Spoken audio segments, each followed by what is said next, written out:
വിശദമായ വാർത്തയിലേക്കാണ്. CPM-നോട് ഇടഞ്ഞ ജി സുധാകരൻ സ്വതന്ത്രനായി മത്സരിക്കുന്ന അമ്പലപ്പുഴ മണ്ഡലത്തിൽ LDF സ്ഥാനാർത്ഥി H സലാമിന്റെ പ്രചരണത്തിനെത്തി പിണറായി വിജയൻ. അവസരവാദ നിലപാട് സ്വീകരിച്ചയാൾ ചരിത്രത്തിന്റെ ചെളിക്കുണ്ടിൽ വീഴുമെന്ന ജി സുധാകരനെ ഉന്നമിട്ട വിമർശനം. വ്യതിയാനമുണ്ടാക്കിയവർ അവരുടെ വഴിക്ക് പോകട്ടെ, നാടും നാട്ടുകാരും ശരിയുടെ വഴിയിൽ നിൽക്കും. പുന്നപ്ര വയലാറിന്റെ മണ്ണാണ് ആലപ്പുഴയുടേത്.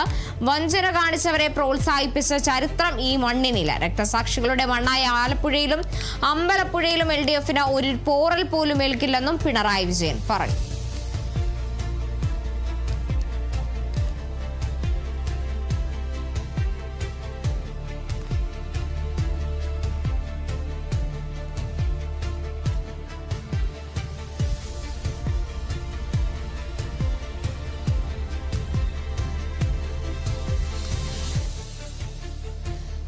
അമ്പലപ്പുഴ മണ്ഡലത്തിലെ LDF സ്ഥാനാർത്ഥി H സലാമിന്റെ പ്രചരണത്തിനായാണ് മുഖ്യമന്ത്രി പിണറായി വിജയൻ അമ്പലപ്പുഴയിലെത്തിയത്.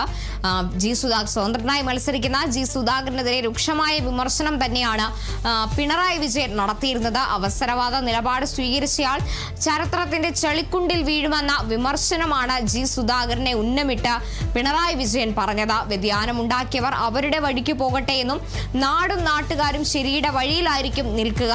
പുന്നപ്ര വയലാർ എന്ന് പറയുന്നത് പുന്നപ്ര വയലാറിന്റെ മണ്ണാണ് ആലപ്പുഴയുടേത്. അതിനാൽ വഞ്ചന കാണിച്ചവരെ പ്രോത്സാഹിപ്പിച്ച ചരിത്രം ഈ മണ്ണിനില്ല എന്നും പിണറായി വിജയൻ പറഞ്ഞു. പുന്നപ്ര വയലാർ രക്തസാക്ഷികളുടെ മണ്ണാണിത്. ആ മണ്ണിന് അതിൻ്റെതായ ചരിത്രമുണ്ട്. ആ ചരിത്രം ഏതെങ്കിലും തരത്തിൽ വഞ്ചന കാണിച്ചവരെ പ്രോത്സാഹിപ്പിക്കേണ്ടല്ല. ആ ചരിത്രം നാടിനു വേണ്ടി ജീവൻ കൊടുത്ത് പോരാടിയ രക്തസാക്ഷികളുടെ ചരിത്രമാണ്. അതിൽ ആവേശം ഉൾക്കൊണ്ട് ഇവിടെ വന്ന യുവാക്കളും അവരുടെ തലമുറകളുമാണ് നമ്മുടെ ആലപ്പുഴ ജില്ലയുടെ കരുത്ത്. എല്ലാ ഘട്ടത്തിലും വ്യതിയാനത്തിനിരയായവര് അതിന്റെ വഴിക്ക് പോവുക എന്നല്ലാതെ നമ്മുടെ നാടും നാട്ടുകാരും ശരിയായ വഴിയിൽ ഉറച്ചു നിന്നിട്ടുണ്ട്. ഒരു മാറ്റവും അതിന് പുതിയ കാലത്തും സംഭവിക്കാൻ പോകുന്നില്ല. എന്നാൽ അവസരവാദം എവിടം വരെ എത്തുന്നു അതാണ് നാം കാണേണ്ടത്. ഞങ്ങൾക്ക് ഉറച്ച ആത്മവിശ്വാസമുണ്ട്. അത് ഈ ജനങ്ങളിലുള്ള വിശ്വാസമാണ്. ആലപ്പുഴയിലെ ജനങ്ങളിലുള്ള വിശ്വാസമാണ്. അമ്പലപ്പുഴയിലെ ജനങ്ങളിലുള്ള വിശ്വാസമാണ്. ഒരു തരത്തിലുള്ള പോറലും ഇവിടെ LDF-ന് ഏൽക്കില്ല എന്നതുറപ്പാണ്. അവസരവാദ നിലപാട് സ്വീകരിച്ചയാള് ചരിത്രത്തിന്റെ ചളിക്കുണ്ടിലേക്ക് വീണു താഴുക എന്നല്ലാതെ മറ്റൊന്നും ഇവിടെ സംഭവിക്കാൻ പോകുന്നില്ല.